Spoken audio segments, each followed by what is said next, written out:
The IELTS writing task 2 is an opinion essay. It is probably the most important part of your writing task in the IELTS, and it is one that you definitely do not want to mess up. So how can you ensure that you do a good job of it and that you deploy all the right strategies and tips to ensure that you get the maximum scores that is applicable for that task? That is what I will take you through today, and I would advise you to please relax and watch this video till the very end, because there are some tips that would be embedded towards the end that you need to know.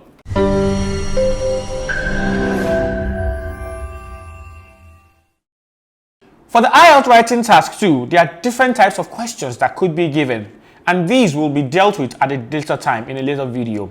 But the basic structure of an IELTS writing task 2, which is the same for both the academic model and the general training model, is that it is an opinion essay.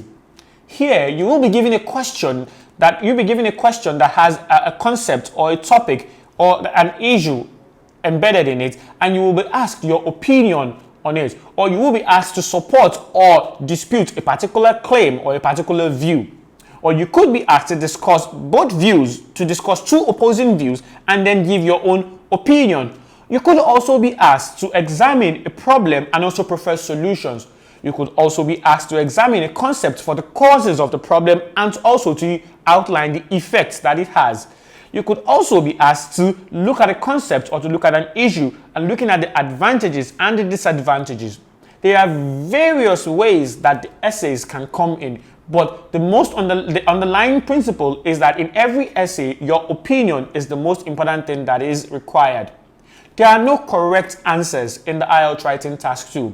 What we are interested in isn't the correct answer. What we are interested in is your answer. So, the content of what you're saying, the quality of your content is not as important as the quality of expression. It is your expression that is assessed. How do you express your ideas? How do you express what you feel, what you know, or what you think about this particular concept? Nobody is going to fact check you. Nobody is going to penalize you for giving an idea or for giving reasons or for expressing a view that they might find laughable or that they might find childish or that they might find even incorrect. As long as you have a solidly logical way of expressing your point and defending it, you will get the maximum scores applicable in the IELTS. It is important to clear this because I see a lot of people enter the IELTS writing test seeing it as a test of intelligence, and this is the first step to failure. Seeing it as a test of intelligence means that what you see is you start disturbing yourself, you start thinking about the things that you do not know about the concept that has been asked. Nobody requires you to have specialist knowledge or in-depth knowledge about the topic of discussion. All they need you to do is to have a working idea, or a working view, or a working opinion of the concept, and then being able to defend or back up or expand your point. That is the most simple and basic way to look at the IELTS writing task 2. So what does it entail and how does it look like? The structure for the IELTS writing task 2 is the most important thing that you need to know. Once you get your structure right, chances are that your ideas will be arranged in a logical manner that can get you that desired band 8 or the desired band 9. The IELTS essay, writing task 2 essay, has a maximum paragraph length of 5 paragraphs and minimum of 4 paragraphs. I'll take that again. The writing task 2 in the IELTS has a maximum paragraph length of 5 paragraphs and a minimum of 4 paragraphs, which means that under no circumstances should you write an IELTS essay that has 7-8 paragraphs. What are you doing? What are you discussing? The longest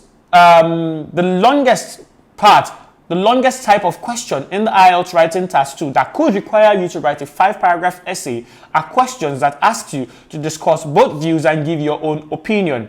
Obviously, in this type of essay, you will be required to give an introduction, a first paragraph discussing one view, another paragraph discussing the opposing view, and then one paragraph expressing your own opinion, and then the conclusion, which will lead us to 5 paragraphs. Ideally, the IELTS essay is usually just 4 paragraphs, an introduction, 2 body paragraphs, and then your conclusion. If you're asked to discuss the advantages and disadvantages of a particular concept, you have the introduction, 1 paragraph for advantages, 1 paragraph for disadvantages, and your conclusion. A problem solution essay would have a problem paragraph, a solutions paragraph, an introduction, and a conclusion.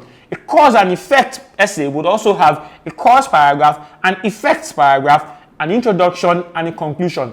So, looking at all these varying types of essay, you discover that the structure does not exceed that 4 to 5 paragraph length. And this is significant because I see a lot of test takers approach the test and seeing it as a test where you're supposed to write not less than 250 words. They assume that the only way to make 250 words is to increase their paragraph, the number of paragraphs that they are writing. And what this leads them to is that they start bringing irrelevant information or diverging from the topic or the concepts that they're supposed to address for the writing task. Do not fall into that trap. Keep your eyes on the ball and you ensure that you express yourself in the appropriate way and the most effective way possible that you can use to pass across your information. So, let's start from the introduction of the IELTS. The introductory paragraph in an IELTS essay. What does the introductory paragraph contain? What does it look like? And what is the structure of a standard IELTS essay? The first thing I will do is to give you a structure, a skeletal structure of every IELTS essay. That is what you have in your introductory paragraph, in your body paragraph, and in your concluding paragraph.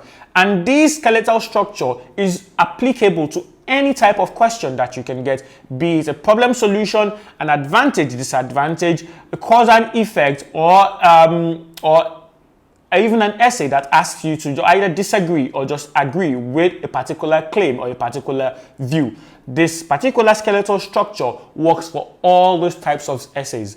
In subsequent videos, which will be our practical video, I will put the skeletal structure to the test by filling in each of all the elements in the structure and practicalizing for you how you can use those structure to write a complete essay in the IELTS. But for the purpose of this video, I will only outline the elements of the structure and then I will go ahead to give you specific tips as they pertain to the introduction, to the body paragraphs, and to the conclusion. And like I mentioned, in subsequent videos, we will flesh this out and then see it in action. So, a standard IELTS essay in the introduction will have this particular structure, which I will list out and you will be seeing on your screen. Your introduction starts with the first element, which is the hook. The hook is a statement that sets the context for the topic of discussion. It helps you to start strong. The next element after the hook will be rephrasing the question. Rephrasing the question. Now, this is an optional element as depending on the type of question that you're dealing with, you may or may not need to rephrase your question. Like I mentioned earlier, when we get to the practical video, we will put this into action and you will see instances where a rephrasing of the question is important and where the rephrasing of the question is not relevant. The next element after rephrasing the question is your thesis statement. Your thesis statement is basically your opinion statement. It is that statement that says, in my opinion, personally, from my own point of view, that statement that sets out the tone for what you believe, for the stand that you're taking about a particular concept is your thesis statement. And this thesis statement doesn't stand alone. It must be accompanied by your reasons. What are your reasons? Your reasons are the points that led you to choosing that particular stand. For example, in a question that asks, who is the most important member of the family unit, the father or the mother? If I were to respond to that question, my thesis statement would be, personally, I believe the father is the most important member of the family as he is the disciplinarian and the breadwinner. Disciplinarian and breadwinner are the two reasons why I believe that the father is the most important member of the family unit.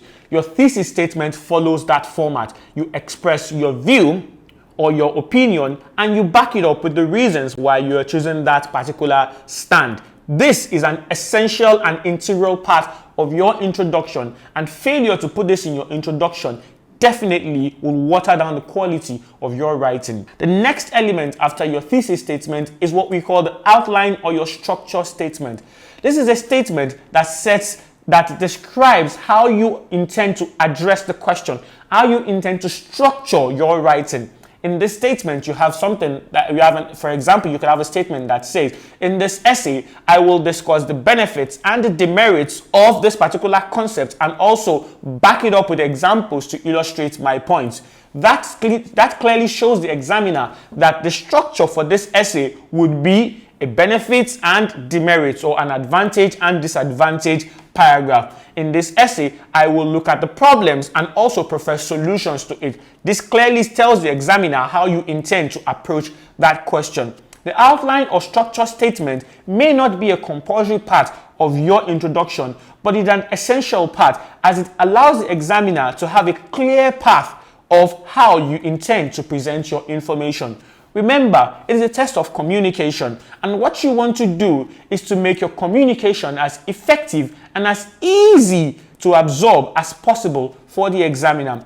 If you put your communication in such a way that it is ambiguous, or that it stresses the examiner in such a way that he finds it very hard to extract meaning from what you've written, it would definitely be hard-pressed to give you a very good score. So, write in the most effective, clear, and simple way as possible so that you can allow the examiner to extract your information effectively and easily.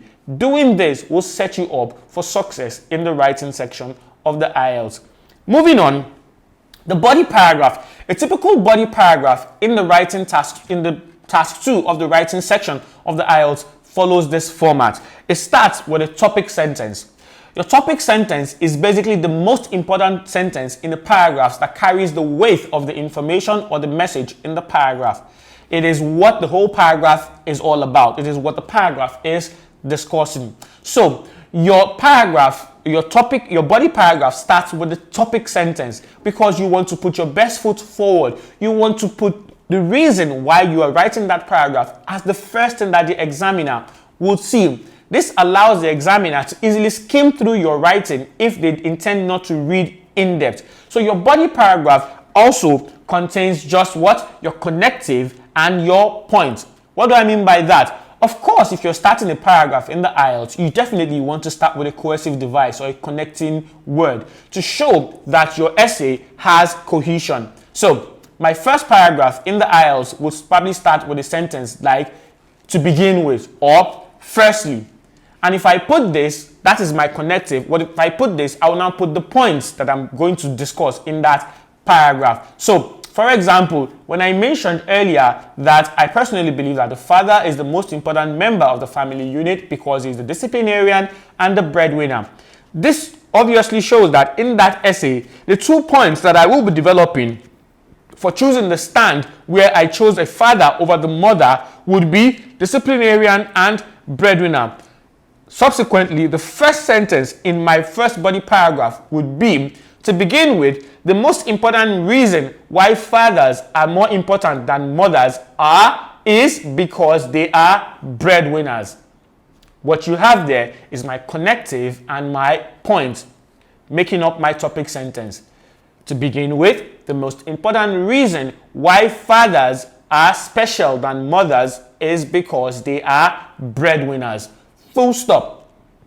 This sentence is non-negotiable. It's an element that must be in your body paragraph. The next element in your body paragraph will be the part where I call the define/explain. Here, you take a keyword from your topic sentence and you either choose to define it or explain it. This is the part where you expand your point, where if your point contains some ambiguous words, or if your main point contains some words that are technical and needs to be further expatiated, this is where you do it. It's the second element of your body paragraph. The third element in your body paragraph is the supporting details.